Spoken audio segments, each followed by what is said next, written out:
Hello, all you beautiful people. This is Aaron from Nerdy Geek Talk, the source for all your nerdy geeky talk needs. Here with episode 9 of Awesome Asylum, and I am joined by my two lovely co-hosts. Introduce yourselves. I'm _Zeus from Twitter. I'm Mike. And it's the three of us this week. We don't have some of the others that tend to be here, and I've been put in charge, so we know it's all gonna run so smoothly. I want to get off the ride. You're already on the ride. It's too late. I know. So, we started off with this last week, but so let's start off again. What did we get this week? Did anyone get anything comic book related this week? All right, I picked up my reserves, and it was mostly Transformers and G.I. Joe. Yeah, All go right. ahead, laugh. And I also No one's laughing. picked up and I finished reading Damien, Son of Batman, Nice. and Batman Hush. How'd you enjoy Son of Batman? That was an up and down ride. It was interesting, but I can't say that I loved it. That happens with stories. Anything else you got? Anything else you want to elaborate on? I also picked up, for whatever reason, I seem to absolutely love the Punisher Netflix series. So I picked up a Marvel, one of those Marvel Elite figures of the nice. Punisher. Yeah, Those are good figures. yeah, and it looks remarkable. I mean, they actually captured John. I'm probably going to butcher his last name. John Bernthal's. Bernthal. Yes, it looks remarkably like him. They did an excellent job with that face face sculpt. Who makes those? I don't. To be honest with you, I don't know. I don't think it's Hasbro. It probably isn't if it's John Bernthal, because I know they made like that really big figure of Punisher, I think, recently, but it wasn't Bernthal based, so. Yeah. Wait, what line is it? What? What line is it? Marvel Elite, I think he said. Oh, Elite. Yeah, I think it is. To this, so I don't know. I'd ask him, but I think he's busy. To be honest with you, it comes in a similar packaging as the Star Wars Black figures. Oh. Let me look it up real quick. I mean, we could just simply look it up. Marvel Elite. Let me Watch, see I what probably this is. butchered that. Wait, is this? Let me see here. No, that is not what I want. Why are there so many things with the name Elite? Marvel Elite figures. Let me see. I honestly have never really heard of that line. No, you know something? I probably screwed that up. Is it Legends? I believe it is. That's what it is. Yep. That is Hasbro. That is their normal line. Yep. All I know is there's Marvel Legends and then there's Marvel Select. Yeah, it's probably Legends if it's Bernthal. So, all right. Yeah, so that's Hasbro. That everything you got? Pretty much. All right. You get anything, Zeus? Anything comic book related? Even though you're not much of a comic book guy, as you have made clear to me. Yeah, I read Lost Light 13. The Hey, what'd you think of it? It's fine. I don't know. I didn't have that big a problem with the Mutineer trilogy up until like the very last issue. Like everyone? Yeah. This one I thought, compared to some of the other stuff, it was okay, but I think main problem right now that Lost Light's having, aside from like, whatever other problems people have, is it's just not a super compelling storyline. Yeah. Like the best parts for me More Than Meets the Eye were always, them venturing off into space and getting up to high peaks. But right now it's just, in pursuit of Getaway and the Light and whatever happens to follow from that. And it's just... Are you going to keep reading the series, I guess, is the question. Have we lost Zeus? Oh, no. Oh, no, All there right, you there he are. is. Okay. With technical difficulties, not going to edit it out because I'm lazy, but... What was the last thing you caught there? Something about the series continuing with them chasing the mutineers. Yeah. I don't know. It's just, I don't think it's a great setup. Are you going to keep reading the series, is my question. I figure it's got to pick up at some point, and it's not the worst thing I've ever read. I still enjoy it for the most part. Yeah. Plus, the next one I think is the one that Sarah Future Durocher. Yes. She is doing the interiors for it, and some of the sketches she put on Twitter look really good. I love how it all looks. Like the preview that they put up with Shockwave, I thought. Yes, her Shockwave looks great. So I'm definitely gonna check out the next one at least. All right. I'm gonna stick with it and hope it gets better. I gotcha. And that's that storyline. I'm sorry. That storyline, like I said, it just seems very flat at this point. It's just tough to get into, and they're not moving the storyline forward very much. The only thing that they've really done is to make me hate Getaway. I don't know. I like him more. Maybe because I'm fucked up, but I like him more. I think he's. I did like him more until the end of the trilogy when they just made him into a one-dimensional villain. Up until that point, though, he was pretty good. But is that all you got, Zeus? The biggest problem still with the last part was Starsaber. Yeah, that was my major problem with it. Was one of my major problems, anyways. I tore that book apart in my review. I still haven't watched. I actually just. You what? I just a few hours ago found your YouTube channel. Oh, so thank you. Seen any of those? Yeah, no. I mainly just review Lost Light, and I'm behind 2 issues on Optimus Prime, so I need to review those. But I grabbed Lost Light 13 as well this week, along with many other things. If I can go on to that, did you grab anything else or no? I don't know. The only other thing I've gotten recently is a Masterpiece figure, and that's not for this podcast. Yeah, this isn't. We don't do Transformers stuff here unless it's comics. Yeah. So I have a lot here because my mother gave me a $100 gift card for the comic shop as a late present, and I emptied out my folder with it. But I'm only going to go over the new things I got. Nice. A lot of it's back issues and stuff, but I grabbed Lost Light 13, the first issue of the new Raven miniseries, which I have to read. I haven't heard anything about it. Nightwing New Order issue 6, which I'm really behind on. Harley and Ivy Meet Betty and Veronica number 4, which I'm really behind on. And just a bunch of other things that I'm really behind on. I did pick up this new series from Image, though, called Void Trip that looks really interesting. Its cover grabbed me.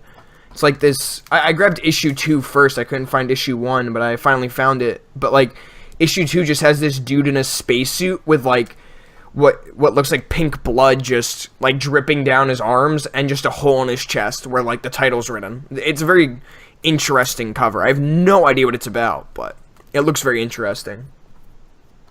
And the Raven looks very interesting as well. They haven't done a lot with Raven in recent years, so I want to see what they do with her in her own miniseries. But that's all I got. That's really worth talking about. The rest of the stuff I got is, like I said, back issues or stuff no one would care about, like a Death's Head issue here and there. So. But is that everything everyone got for this week? Pretty much. Yep. All right. So, we can head on to our first talking point, if everyone wants to look in the show notes and open up that link. Justice League After Metal Ends is going to be written by Scott Snyder. Mainly Scott Snyder. He's going to have some other writers with him, but he is writing the main Justice League book. Now, Zeus, you don't know jack about comics, as you've said, so I guess this is up to me and Mike to discuss. Mm-hmm. I can chime in with some random thoughts, but yeah, still pretty much meaningless. Well, you're welcome to say them. But, yes, so Scott Snyder is the current writer on, is he All-Star Batman? Right? Yes, because he moved off the regular Batman title. For Tom King to take over, yeah. Yes.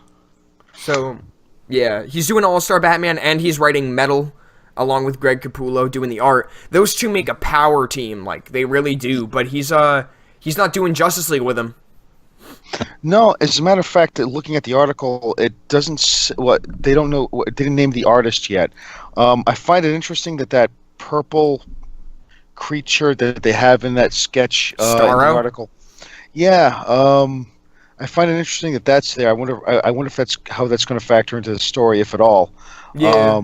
I mean, I'm a couple issues behind on Metal, so I don't really know what's happening at the moment. But yeah, he's going over there, so that's very interesting. Especially since he's also working with 3 other people. Mm-hmm. So. And I mean, I think Snyder's definitely capable of it because not all writers are very good with an ensemble cast, and I think Snyder, especially reading Court of Owls and how he handled the ensemble cast in the I shouldn't say the follow-on story, but the Death of the Family storyline. Oh, that was a very good. I greatly recommend picking up that trade. Some people didn't like the end. Some people thought it was anticlimactic, but the storyline was good. And for whatever reason, love the ending or hate it. In some ways, it was kind of fitting. Yeah. But the point was, he handled the whole cast of the Bat family very well. So I can't see why there would be any concerns with him taking over Justice League. And he writes them very well in Metal as well. He does a very good job with the Justice League in Metal. It only seems fitting he does a book for it. I don't know if he's going to be working with the current cast, if they're going to change the cast at all. We don't really know. But so far, all we know is that he is writing it along with James Tynion IV and Joshua Williamson, and illustrated by Francis Manapul. So, I'm not sure what books those guys are doing right now, but I believe in Snyder in this instance, and believe that he can do really, really good stuff. Now, I just saw on that website, it's a Snyder teases page from Dark Knight's Metal tie-in, co-written by Morrison. Now, the tie-in, is that going to be the Justice League book? Do you know? I'm not totally sure, to be honest. All right, because I have a love-hating relationship with Grant Morrison. Apparently, though, Francis Manapul did a lot of the New 52 Flash, and he did some Detective Comics from 2014 to 2015, and did some of the current Trinity volume, as far as I can tell. So, he does decent stuff. I did actually very much like his art for Flash and New 52, so Yep. I think he can do good stuff with the Justice League. He's a very stylized sort of art style, though. Like, you'll know it when you see it. And so I think he can do something interesting. I gotta be honest. On the page from the show notes. What? The page in the show notes, is that the artist you're talking about? Like, Yeah, I don't know if that picture is his.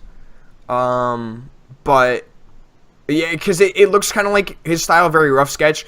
I can link like all the articles. I'll get someone to link all the articles down on the bottom because I don't have control over that, so you can see what we're talking about. But it looks like a rough sketch of his style, but he does have a very interesting style, and it worked a lot with the Flash, I felt, because he draws characters like very lanky, and that kind of works for the Flash. But my only concern is I don't think the two of them have worked together before, so it's going to be a matter of them learning to work off each other's styles. Yeah, I definitely wouldn't have been able to contribute anything to this. The most recent DC comic I've read is Flash Rebirth. Not a bad book. But I think you hit the nail on the head as far as him working on Flash, because I was following the Flash storylines back then, and with the New 52 relaunch, and I got to say, like I said, what he did with the Flash's suit, it's still very recognizable, with the little accents that he added, and the art style itself was great. It was a very... He made, like, a new recognizable suit for the Flash. Like, the Flash was already recognizable, but he really made him pop. You get what I mean? Yes. Yeah. So I thought that was very interesting. So, anything else to say on that at all, or anything from anyone? Well, the only thing I want to say is I do have a lot of faith in Scott Snyder, because I like what he did with Batman. Yeah. And the interesting thing here is, and I'm not going to try to put down Morrison too much, but Grant Morrison's writing, if you're into the storyline with Dark Knight's Metal, it sort of picks up on some of the things that occurred with Batman R.I.P. And Grant Morrison wrote that, but he was trying to be clever. He doesn't come out and say what's going on. Is Dr. Hurt a devil worshiper? Is he, what's going on there as far as the supernatural aspects? And then when Metal comes along, Scott Snyder picks up the story, but he's got the guts just to lay it all out on the line and just have that Bat Demon. I'm not even going to say this name because I'm going to butcher it. But he goes out of his way to explain things and not leave things to the imagination and try to be clever about it. Yeah. So that's one reason why I'm pretty optimistic about that book. Yeah, I think if you really want an example of how well Snyder does writing different characters, like he can put a spotlight on a character really well, but I always look to Batman Endgame from the last run that he did. And that like the final scenes where he's like laying there with Joker and stuff, and they're just like laying there both to die. Like Batman's like, I can't escape this, and he even said like that would have been how he would have just kind of ended Batman and Joker. Essentially, that was his intention. Is he knew they would come back, but that was his intention. I thought it was a very good send off to the characters, at least in my opinion. I know some people didn't like it, but I think he could do a lot of good stuff with the individual characters in Justice League. I think he'll do really well writing each of them and giving each of them kind of not their own like spotlight, but like their own arc throughout his stories, and easily tie them all together. So that's my thoughts on it.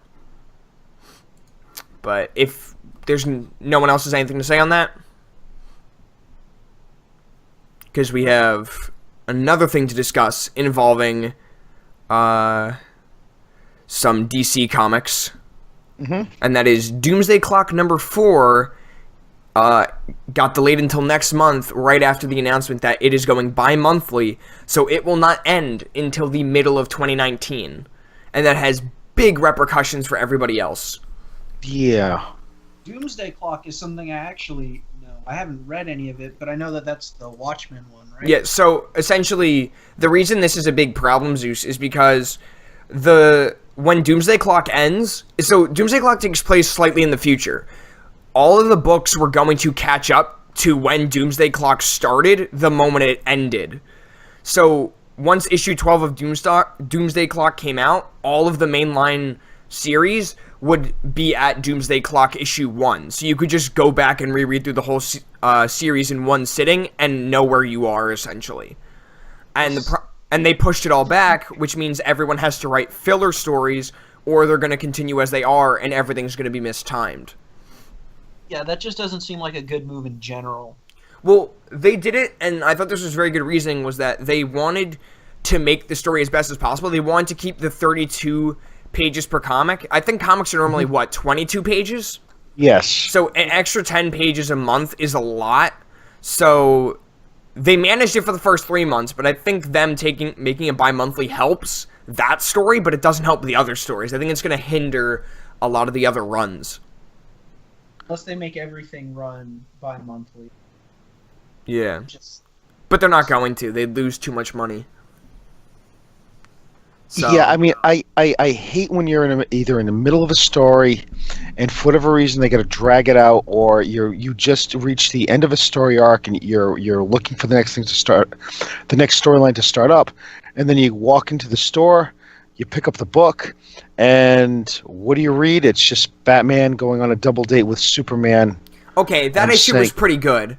Yeah, no, but I'm hold on, that's a real thing? I thought you were just making this up. That was I would argue that is one of the best issues of Batman I've ever read. That's just me. Out of this current run, that's just me. I thought it was a very good issue. Well, I thought it was good in terms of fleshing out Bruce's relationship with Selina. That's why I thought it was really good in this run, because that's such a major part of this run. It made it feel solid, and I thought there was a fun contrast between those two and then Lois and Clark. Yep. But I was just throwing that out there. I didn't mean to demean the issue. It was just more of the point I was more trying to make. Like a filler sort of thing. Yeah, I hate that, and especially when it's like this little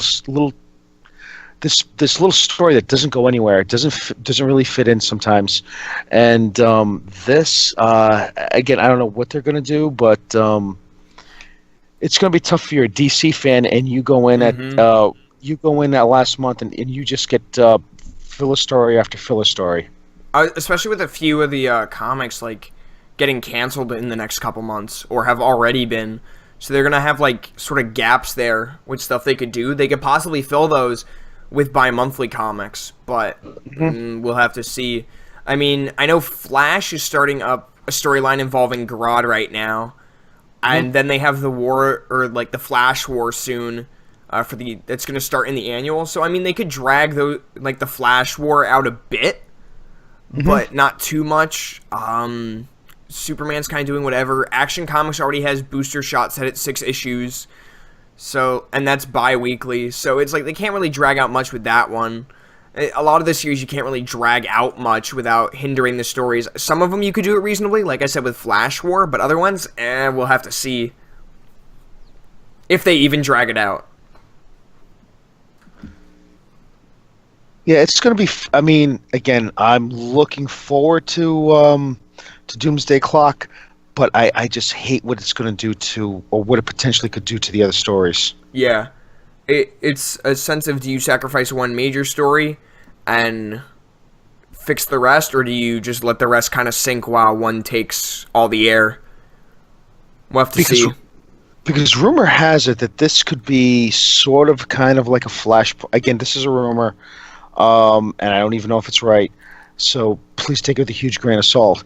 That Doomsday Clock could potentially be sort of like a Flashpoint type of event where there's going to be repercussions felt throughout the DC universe. I mean, I would believe it. So, but the fact of the matter is, if it's still going on, and then you pick up the next issue of the next comic, and there's either something very, very relevant that occurs in Doomsday Clock and it's not out yet, and then you see the repercussions of it. It's going to be messy.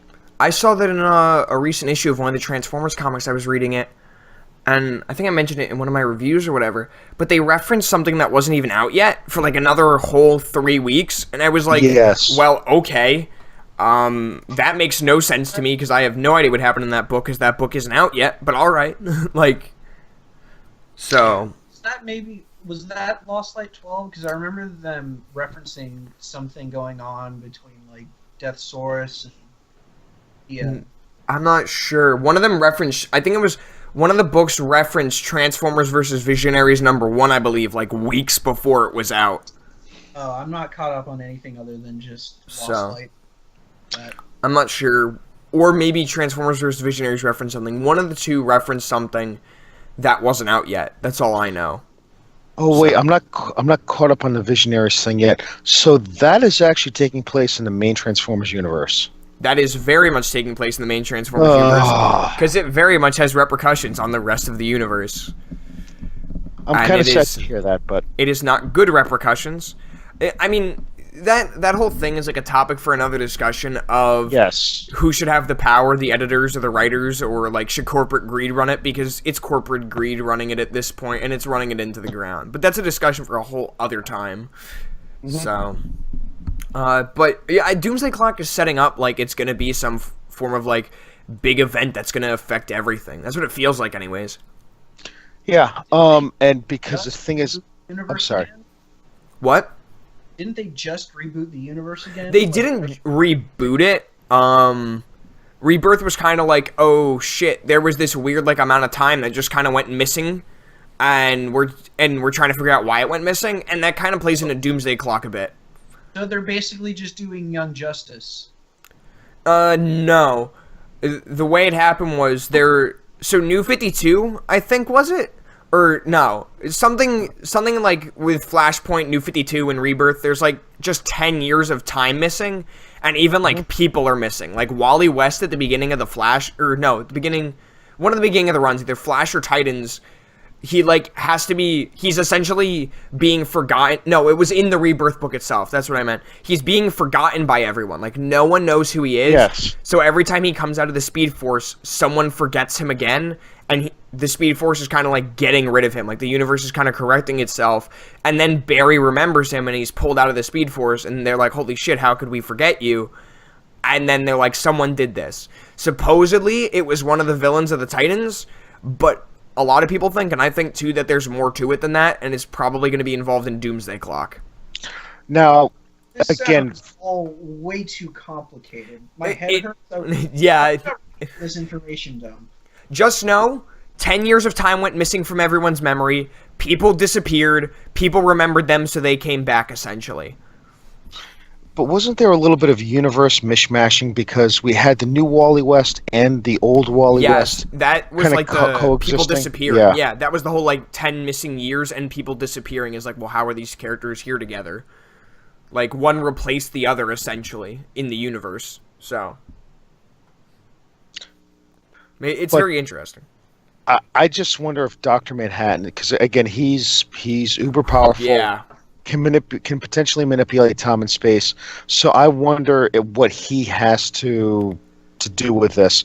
If anything, for all we know, he may not have anything to do with it. The other thing is I think that this is being written by, I think, Jeff Johns. Yes.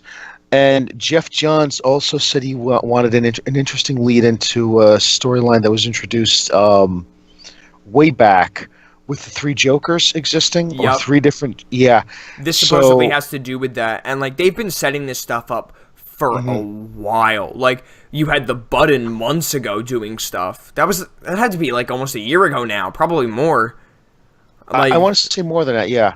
So they've been doing this for a while. Like Doomsday Clock has kind of been like, it seems like their end game plan for a while now. And it becoming bi-monthly is really gonna mess with that plan. That is for sure. This book's gonna take 2 years now because of it.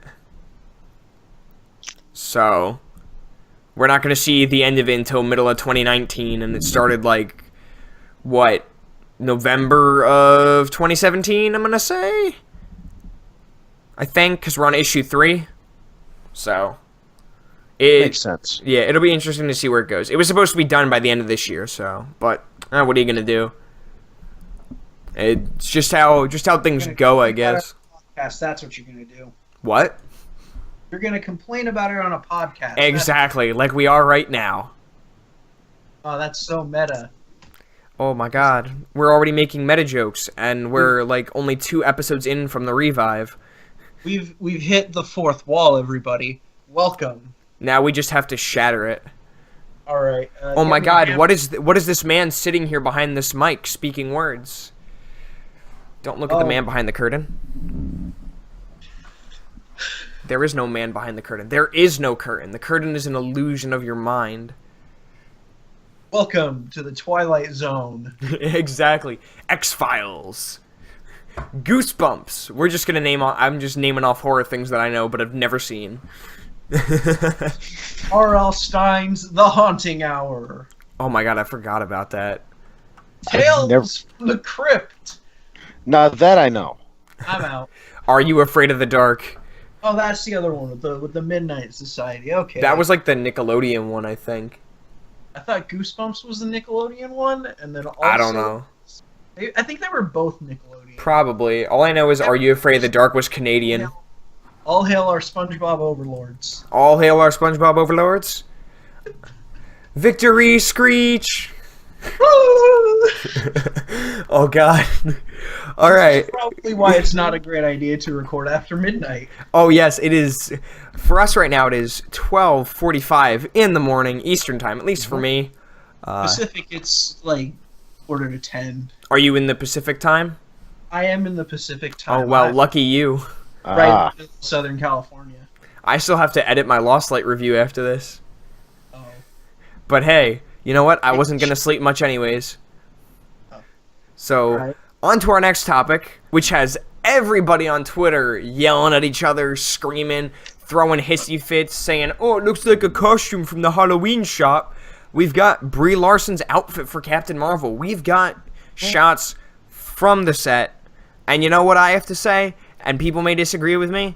And you know what? You're welcome to disagree with me, because if there's anything we've learned on these podcasts is that people very much disagree with what I have to say. I like the outfit. Hey, I thought I was the only one. I like it. It's good. I enjoy it. What about you, I mean, Mike? I was looking at it. I mean, I'm going to be honest with you. I wouldn't have recognized her as Captain Marvel, but it looks like a superhero costume. You know, a lot of times these things look better in motion on the big screen than they do in stills. But for a still, it looks pretty good. It doesn't look like she's like all armored up. It doesn't look like it's a huge thing of foam rubber. I think they did a really good job with it. It may be for a specific scene in the movie, so that's why it's colored like that. Who knows? We were going to talk about that. Yeah, I mean, yeah. A big theory going around right now is that maybe they're going for a more Kree-inspired look, because they're involving them very much in this storyline with her, last I checked, and this takes place back in the 90s with them as well. So, but that might also explain why there might be a difference in look, possibly. Yeah. I'm sure at some point either like another one of the theories I've heard is that it's like they're gonna go back in post and they're gonna make it red. Yeah, And one of to the theories is so that it's for effects because there's a lot of effects involving Miss Marvel, so or Captain Marvel, I should say. yeah, and to be honest, I think it's perfectly fine in the teal. I Yeah, think you know I mean, it captures the general look of her normal suit. Like everything is there. It's just they replaced like the red and the blue with green and black. That's essentially all they did. is that not blue? I think that's supposed to be black. Uh, I mean, No, Marvel's never been good with blacks. We like black colors on stuff because they always saturate it. every picture I've seen of it has been it looked really blue to me. The ones in the article I linked look very black to me. I don't know. Maybe one or more of us is colorblind. I mean, there have been people going around editing it to have the blue. It's not. It's not like a very rich blue. It's like it's kind of faded. It's almost. It's definitely almost black, but Maybe it is supposed to be faded blue. I don't know. yeah, it does look a little bit blue. It's like I don't know, because the best way I can explain it is because I'm looking at the show notes right now, and Yeah. there's that little Skype window, and behind the icons, it's that kind of weird blue color. That's Yeah, I about gotcha.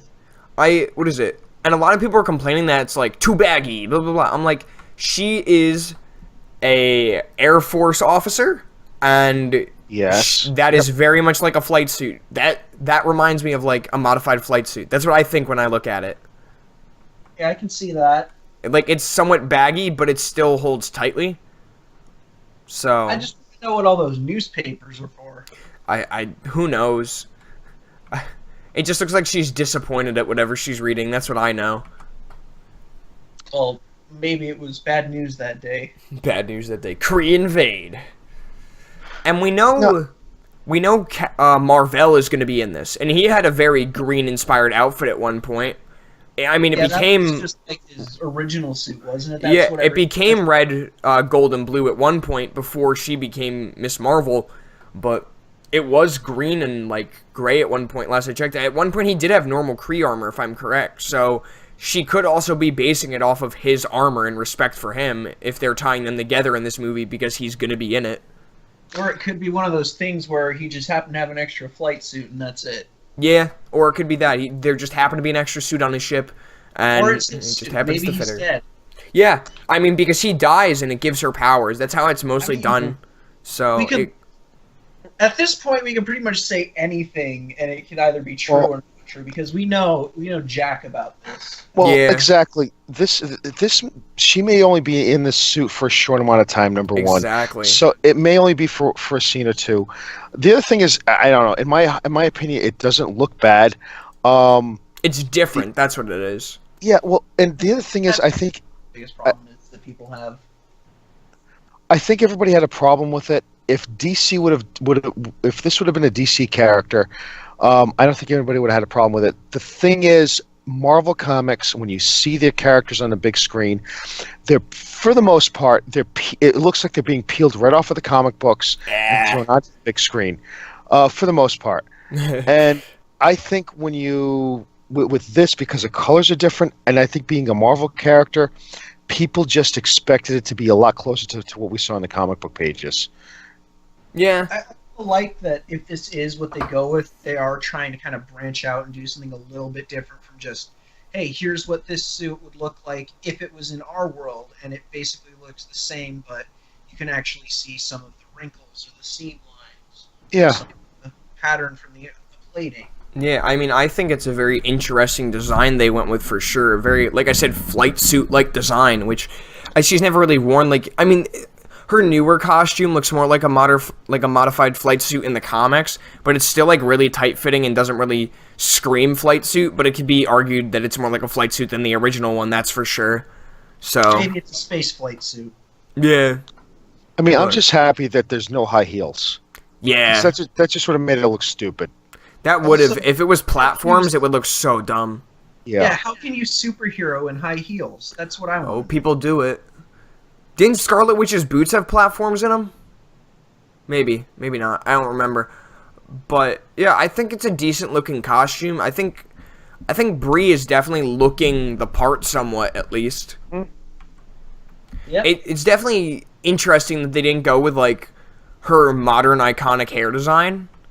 Yeah. But I don't that's probably think on Brie's part. So Yeah, she doesn't seem like the type of person who would want to do a big mohawk. yeah, but it would have been I think interesting to she's see. the type of person who wouldn't want to do a big mohawk, though. So But I mean, even like, I mean, there was the version of like more modern versions of her do have shorter hair like that, but more like swept to the side or swept to one side, like flipped over. And I was like, I'm wondering why they didn't go with like an iconic look like that, because a lot of the characters they give their iconic features, you know, like a lot of them they do that. Like Tony Stark has the what's it called, the goatee and stuff, which is very iconic for him. Captain America had that sort of like kept look that a lot of other heroes didn't really have. That kind of helped him stand out. Natasha has the red hair and all that. So just, I mean, some of the heroes don't have that in the comics, but definitely I think a factor of recognizing Captain Marvel along with the suit is also the hair. And so I think there's not a lot of recognition of the character in this photo. They could change that in the movie for sure. But like, and it definitely would fit as well because they could play into more like a 90s punk sort of thing, which could really play up the secret identity, but she's really not going for it anyways. So it would have been interesting to see them try and maybe do something like that. Give her still part of the iconic look, but also change it up to make it look like something new. yeah, I don't know. I guess if you can shave Karen Gillan's head for her to do the Exactly. I don't know. It all still could just be up to Brie Larson, though. Maybe she just didn't want to do it. Yeah, I still find it ridiculous that Karen Gillan shaved her head. It's crazy to me. Yeah, I wouldn't even shave. I think she refused to wear a bald cap or something. Really? Because I would have thought that would have been easier than waiting for her hair to grow out. I mean, she just wore a wig afterwards. That's what she was doing. You honestly couldn't tell the difference because it was the same exact color as her hair. So, but yeah, I think it's a decent looking costume. I am excited to see what they do with it because I'm interested in seeing this movie. I am. I want to see what they do with the character. Maybe she's just wearing a wig. Maybe they're just keeping it all under wraps. Could be. It'd be interesting. Yeah. I mean, imagine that. We're talking about all this where it's, hey, her hair doesn't look right. It would be so much better if she had the right hair. Then, like, 6 months later, yeah, we get the trailer and boom, it's the hair. Yeah, and this movie's coming out. I'm not even sure when this movie's coming out, to be honest. It's 2019, but it's early 2019. Oh wait, apparently this is from Avengers 4. That's what this is. So this is next year. All right. This isn't the Captain Marvel movie. This is the Avengers 4. Apparently. Huh. From what I'm reading on here, photos recently circulated of Brie Larson preparing for her starring role in Captain Marvel by visiting U.S. Air Force Base and undergoing pilot training, although none of those depicted the actress in costume. That changed today with leaked images from Atlanta set of Marvel's Avengers 4. It's worth knowing this isn't Carol Danvers wearing her traditional Captain Marvel costume, but rather what happens to be a Kree, or appears to be a Kree military uniform. So yeah, that's kind of the theory that's going, is that it's Kree. Oh, and they are, and I am wrong, they are not using the Kree, they are using the Skrulls for her movie, which is interesting, because they didn't have the rights to that up until recently, did they? I thought I remembered hearing something about this back at San Diego Comic-Con. Yeah, it was probably Skrulls, and I probably thought it was Kree, because I probably thought they didn't have the rights. And then, well, they did just buy out all that Fox stuff, so... They've been planning it from the beginning. Yeah, maybe it was like a preemptive thing. But I think part of it, too, is... I don't think Fox had the rights to all the Skrulls. I think it was just... I think it was just Super Skrull. Because he's an important Fantastic Four character, and they have rights. Well, now everything is owned by them, essentially. And the big theory going around right now is that New Mutants is being pushed back to fit into the MCU. It's probably not. They're saying it's not, but everyone's going, they're definitely pushing it back to fit in the MCU. It's probably not, though. That's probably not the reason. If it is, though, then I'll eat my words. I think Marvel just wants to try something different with it, possibly. If I send you a hat and you're wrong, will you eat the hat? I won't eat the hat. I will eat my words, though. I will take this podcast, turn it into noodles, and ingest it. Excellent. So that is the plan. Please, in a year from now when that movie comes out, if I am wrong, please make sure to tell me. If anyone remembers this podcast, make sure to just tweet at me like, "Hey, Aaron, I'm gonna eat your write words." something. I'm gonna write something on my wall right now. Okay. Aaron thinks New Mutants is not MCU. I'm gonna write that down. I'm gonna message you if it ends up being part of the MCU. Everyone, that'll be interesting. Year from now, Aaron, you were wrong. You're gonna eat those words. You're gonna eat that soup. You know, especially they seem so far along in production of New Mutants. They are so far along in production. It was supposed to come out this year. Yeah, and to go and have to rewrite or reshoot things to make it fit into the I don't MCU. even think it's that. I think as far as we know, they just delayed it. Like, we don't know why. It could potentially be for reshoots, and if that's the case, then it makes sense that they're pushing it back to like 2019. Or Disney wants them to tone some things down, because they were going for I don't know if they were going for an R rating, but they were definitely going for like a hard PG-13. Yeah, so it could be part of that. It could potentially be reshoots, which is why they're giving themselves so much time by pushing it back to 2019. Yeah. But it, even then, still, an extra year, that's not a ton of time. If you have to rework the script, reshoot, and then redo all the effects. I mean, what's interesting about it is that they're doing stuff with that movie, but not Deadpool 2. And I think that's because Deadpool 2 is like kind of untouchable at this point. Like if they mess with it, everyone's gonna be like, "What are you doing? Why don't mess with my Deadpool?" Like Deadpool is a movie that you just have to let the team that's doing it do it and not muck with it. Basically, yeah. But New Mutants they can do a lot with because we don't really know anything about New Mutants. We don't know what it was gonna be. We just got a really like horrifying trailer. I don't think many people even cared all that much about New Mutants. Yeah, no, people really don't care that much about New Mutants. I know some of their comics went up in price, but that's about it. Yeah. So, those are my complete thoughts on the Captain Marvel suit. Yeah, and our thoughts on the pushbacks of some movies. But speaking of Fox stuff and X-Men, something interesting was announced. Hans Zimmer, the man who scored the Dark Knight trilogy, some of Man of Steel, and helped on some other comic book movies, who said he was retiring from working on comic book movies, is coming back to do Dark Phoenix. So they're bringing in like the big guns for Dark Phoenix. That's what it seems like. They're just bringing in the biggest gun they can get. Exactly. And I don't have a problem with this because I mean he does a good job with mostly everything he does. He does great work, and I mean the X-Men movies haven't had terrible music, but it's not memorable. Hans Zimmer makes memorable tracks, I feel. So, and you really need that for Dark Phoenix. And I mean Apocalypse was all right, but they're really pulling it for Dark Phoenix, I guess. So, and I think this is going to be the last one they make on their own before Marvel really steps in with them. So, yeah, because Dark Phoenix comes out later this year, and they didn't push it back or anything, so I guess they're not messing with this one. No, I like a lot of the stuff he's done. He's done a lot of great scores. I really liked, like most recently, I think the score that he did for Dunkirk. He did Dunkirk. He's actually nominated for an Oscar for it. Yeah. I think he's done most, if not all, of the Nolan movies. He did do all of the Dark Knight trilogy, I know that. And he did Man of Steel. And BVS. Interstellar. I'm just looking at Nolan movies right now. I'm not even looking at I think, though, he will make... So, I think the most memorable track to come out of the DC movies in recent years has definitely been the Is She With You track from when Wonder Woman shows up in BVS. Okay. Yeah. And that is... That whole movie has a really good like set of music, but that track alone makes that one stand out. I would argue that music is more memorable than the Avengers music, which I'm probably not wrong on that. I often get the Avengers music confused with the Transformers music. Exactly, because, and interestingly enough, in the Thor movie, they copied a track out of a Transformers movie.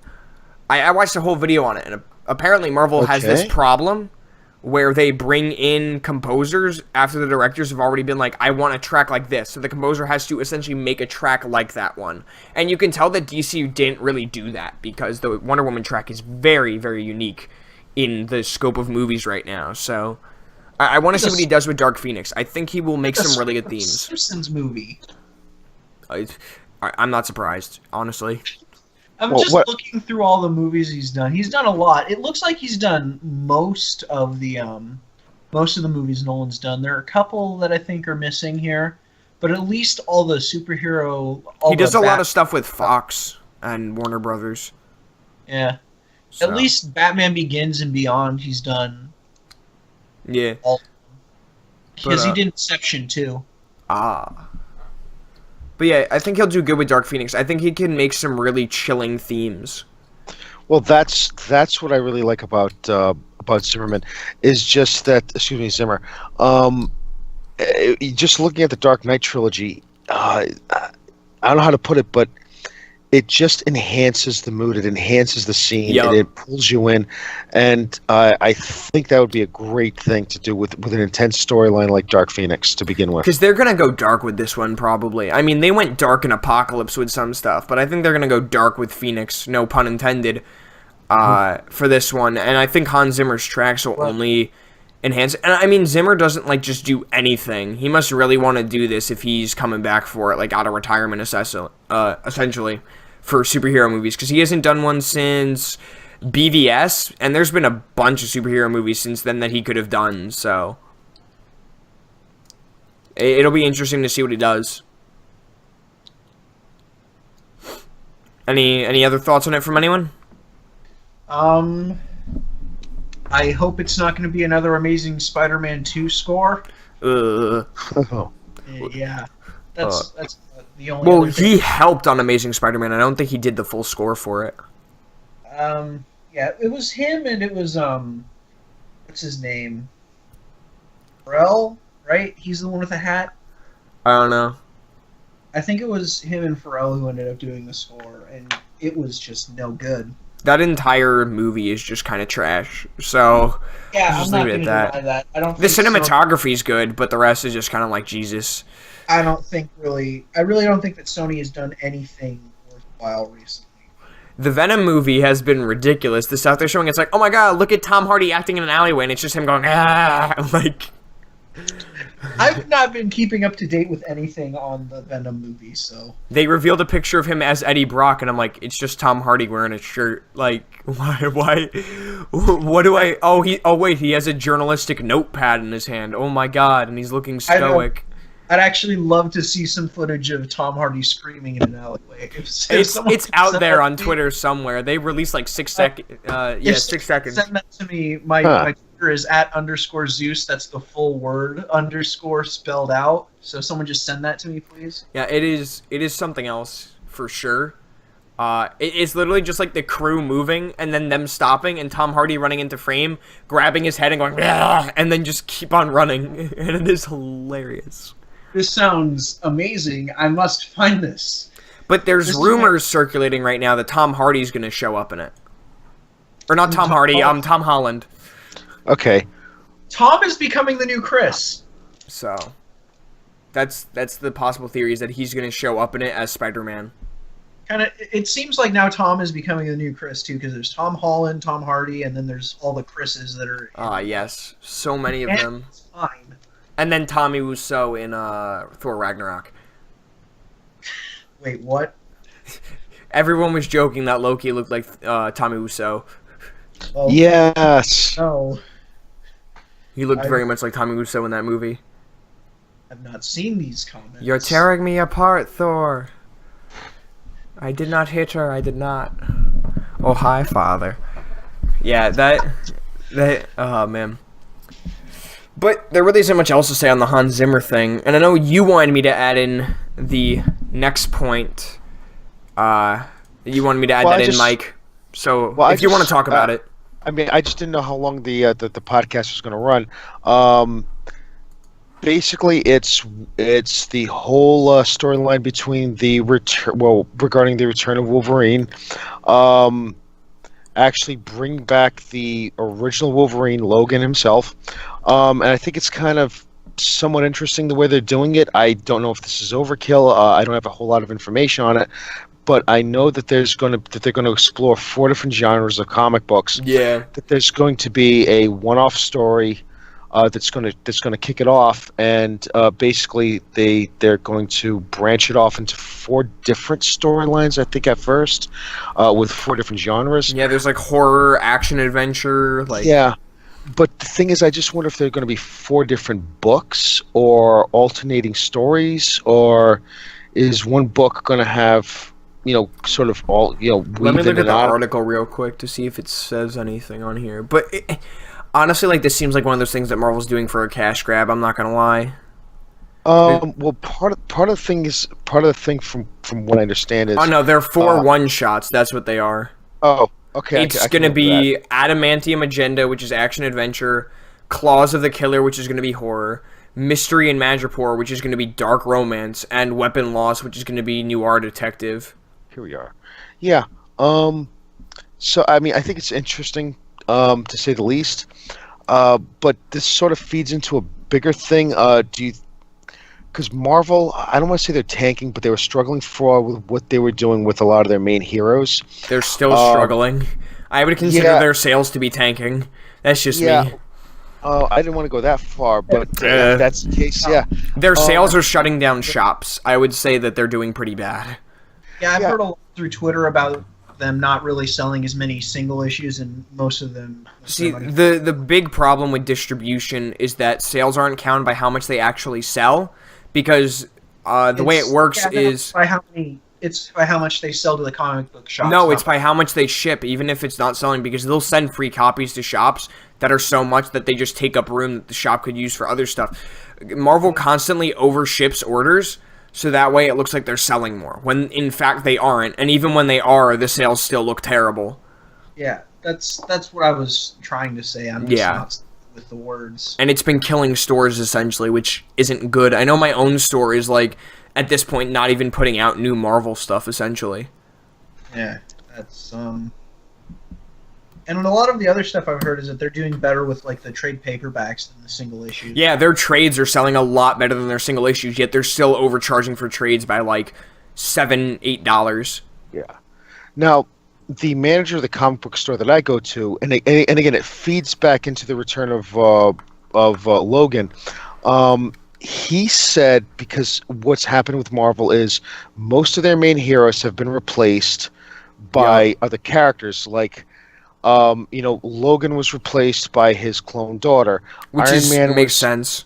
Yeah, and then Iron Man was replaced by this 14-year-old or 15-year-old prodigy who's supposed to be a genius. Yeah, from that thing. Riri Williams. A lot of people don't like her because she lacks character and she's kind of a sociopath at times. Yeah, and then you have, and this one actually made sense to me, but I haven't followed the storyline.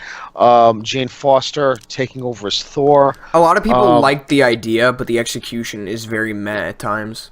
Okay, but I mean that's sort of been going on with Marvel, and I don't know what to think about it. And then like with the Hulk and stuff, with Amadeus Cho? Yeah, you had the Asian Hulk. But the thing is, when you go to a comic book, I know you want to keep things new and fresh, but I know this is a bad example, but people go to McDonald's or Burger King because they go in, they walk through the door, they know exactly what to expect when they order. Yep. So when you go to a comic book and you want to read Iron Man or you want to read the Hulk and it's Amadeus Cho and it's not Bruce Banner, and it's so far removed from what you liked.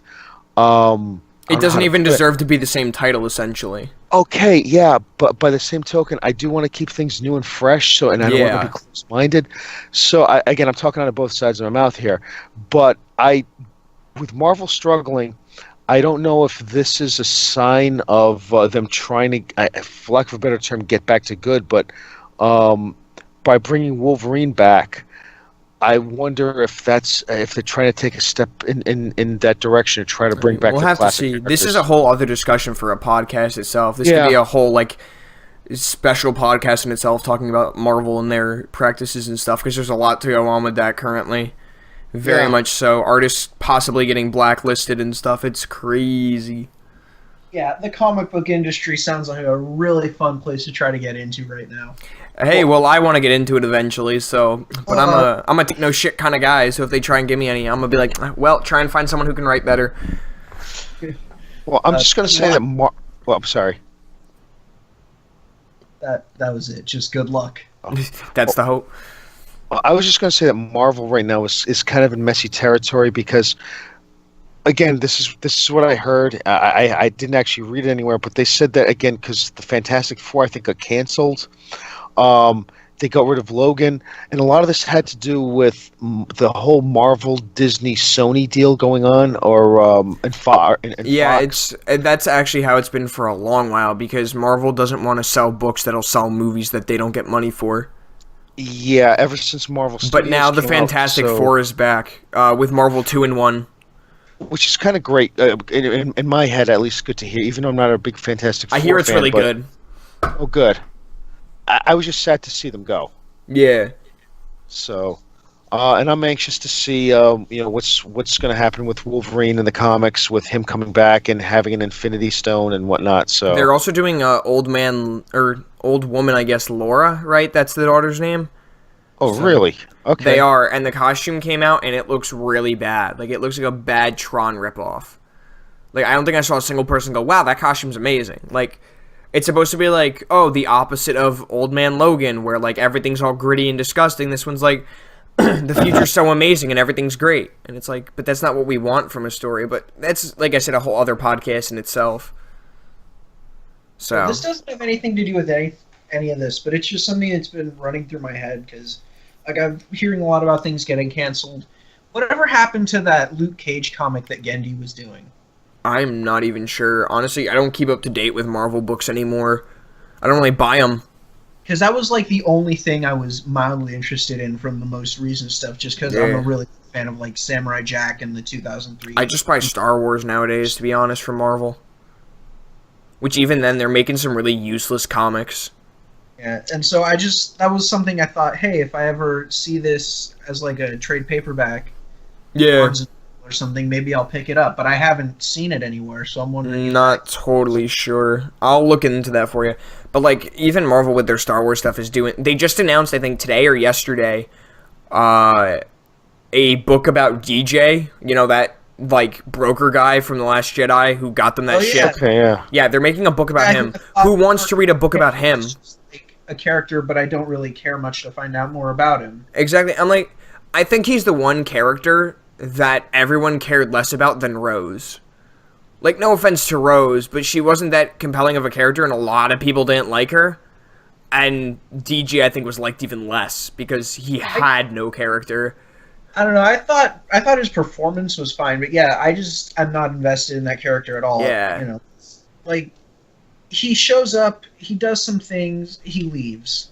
Yep, and there's nothing else to it. That's it. Like, he's just gone. He shows up, he betrays them, and he leaves. And I'm like, oh, well, okay.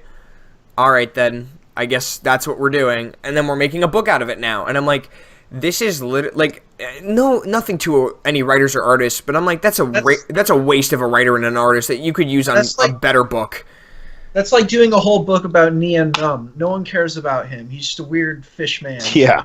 Yeah, like, this isn't Dark Horse. You can't get away with all this stuff anymore. So, but who knows what they're doing? Like I said, it's a whole other podcast, a discussion. Maybe we'll do a podcast about that if I can convince the usual people who run this to do like a special episode just based on Marvel. Yeah, that'd be something you'd want to do with people who actually know about comics. So pretty much anyone, but Anyone but you. yeah. And most of the Anyone but me. Transformers That was podcast. 2018. Yeah, basically you and most of the Transformers podcast. So the usual group who is here, we would do it with. But yeah, You know what? Actually, you should have the whole Steel City Bots group trying to talk about all this. oh my god, Yeah.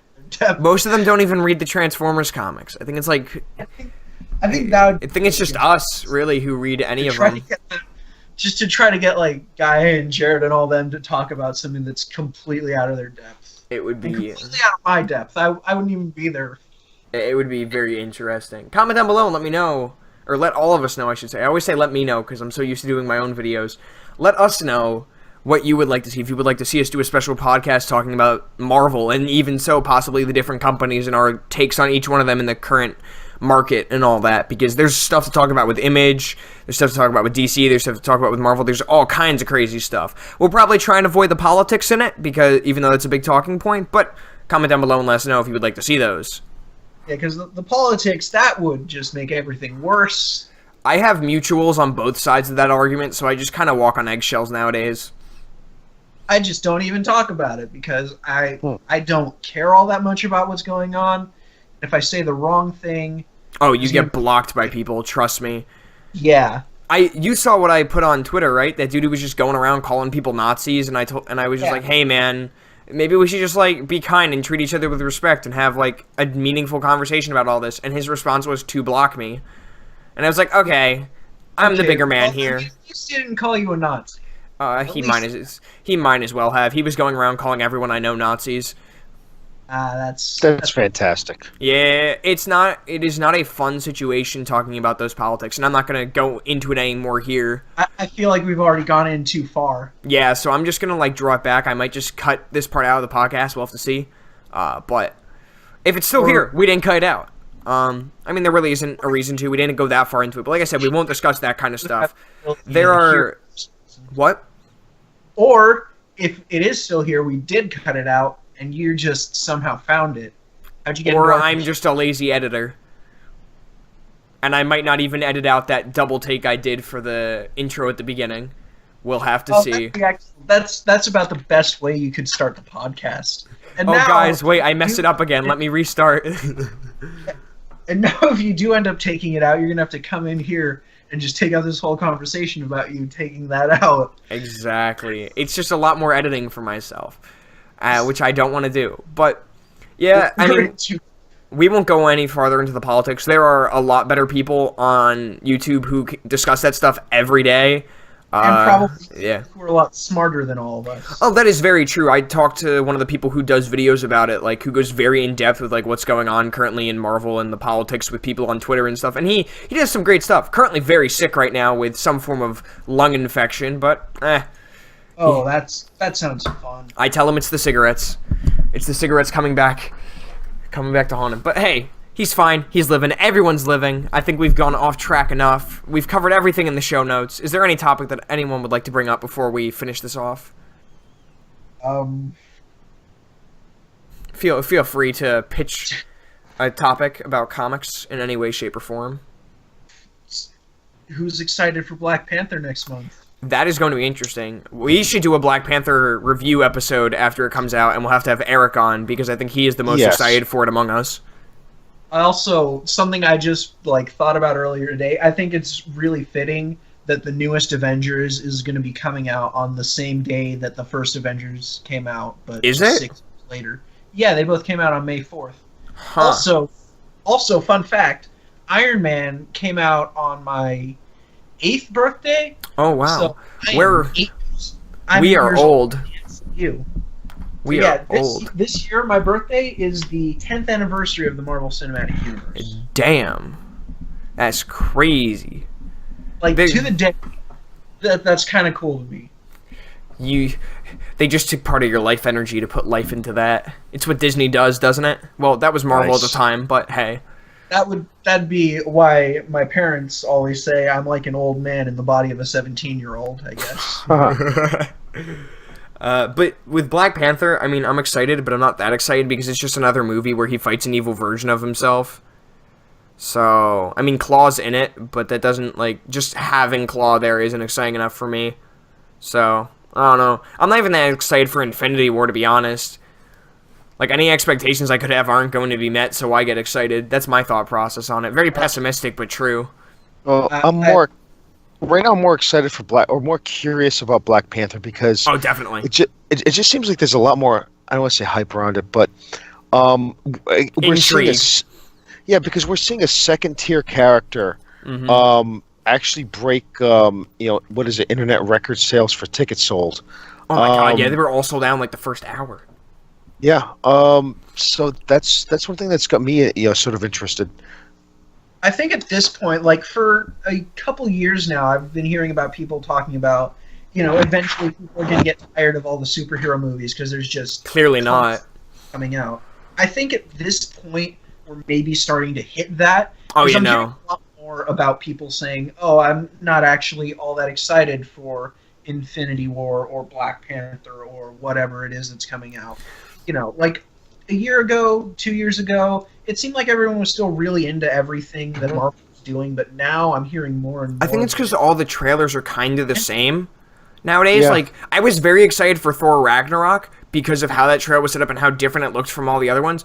And it's like, yeah, Black Panther has rap in it. And I'm like, okay. And apparently there's a revolution, and it's not going to be televised. Exactly. And I'm like, this is just essentially every other one, but with rap on it instead of, like, a score.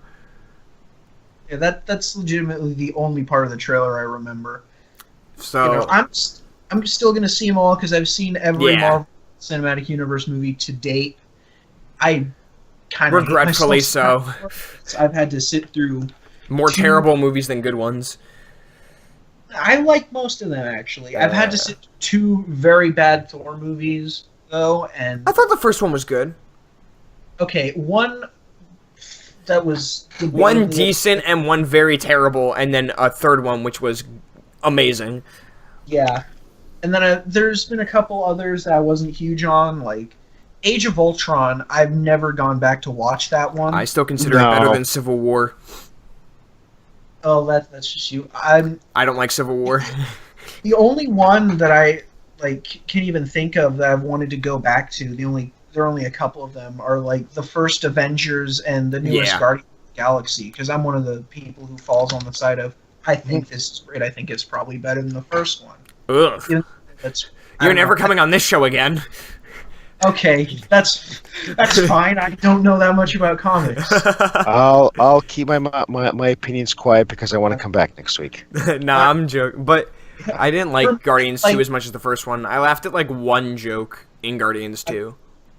Whenever I go to see one of the Marvel movies, it's always more as like a fan of movies than as a fan of comics. And I thought it was a much better movie than the first one. I gotcha. I think like at this point though, with a lot of the Marvel movies, even the bad ones, like if they're on cable, I'll watch them. Like it's reached that point where it's just like, oh, they're movies I watch when they're on cable. It's like Shawshank Redemption at this point now. I mean, not as good, but like if it's on cable, I'll watch it. Yeah.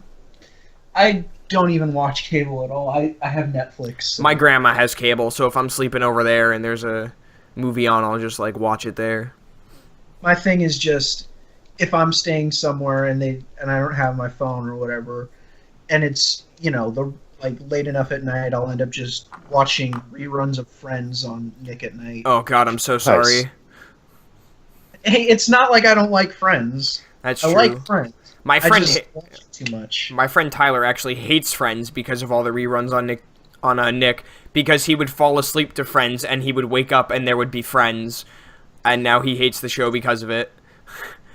Well, that seems like a personal problem. I like the show. I watch it more than is probably a healthy amount. I'm watching through it right now for the first time. Oh, where are you? I'm only in season 3, I think episode 12. Oh, okay. Have you hit the point where Rachel starts working at Bloomingdale's? Is that the one where like it has the guy that Ross thinks is hitting on her? Yeah. Oh. Yeah, I'm like 2 episodes into that arc. If you can even call it an arc, I guess. It becomes an arc. I'm a big How I Met Your Mother fan. I like that one more. I've watched that one like 3 times, and each time I watched it, I liked it just a little less. I don't like Lily. Ooh. Damn. I think she's kind of annoying. We're getting off track here. All right. Yeah, this has been a really good comic book podcast. Where I think we hit comic books until the end. I'm going to propose a name for this episode of the podcast, and that is It's Off the Rails with Aaron. That's just going to be the name. That's how it is. Off the Rails for me. That sounds like a weird cooking channel show where you just like go to a bunch of dining cars on trains. That would be very interesting, and I would watch that. I watched the hell out of that. Oh my God. Where's the lamb sauce? We don't have any on board. Well, you should have brought some on board. Oh man. And with that, God. I think it's time for all of us to say where we can be found on social medias. So, Zeus, since you're like the guest and probably not coming back because you know nothing about comics and have terrible opinions, why don't you go first? Thanks for that. You can find me on Twitter. I like that. You can find me on Twitter at _Zeus. That's the word underscore spelled out. I do a lot of Transformers stuff there, and a lot of like Transformers photography or just talking about stuff. My Instagram is pcm.exe. Most of that is like Lego stuff, just because that's what I started that account for, and that's what most of the people who follow me are interested in. And then I have a YouTube PCM reviews where I'm trying to do some more Transformers reviews. Every time I go on one of these, I say I'm working on a review for the new Power of the Primes Optimus, but to be honest, I haven't recorded anything for that in a couple of weeks, so that's probably never happening. And then that's about it. All right, Mike, where can people find you? On Twitter, at the Bondo Man. Don't have an Instagram account. I'm just not that hip yet. So again, the only place you can find me right now is on Twitter at the Bondo Man. All right, and you can find me pretty much everywhere at Maroyasha, which is, since people don't know how to spell it, I'll spell it out real quick. Maroyasha. So you can find me pretty much everywhere at Maroyasha, Twitter, Instagram, any forums like for Transformers, TFW, I'm on there a bit. Yeah, pretty much anything. You can find me there, YouTube, Twitter, all that stuff. I do comic reviews on my channel, as I mentioned earlier. Mainly do Transformers nowadays, but I do some others. So, yeah, watch out for those. Anyone have any final words to say before we end this? I'd just like to say I'm sorry. And I think that's a perfect way to head out of this. So, to all you beautiful people, once again, stay safe.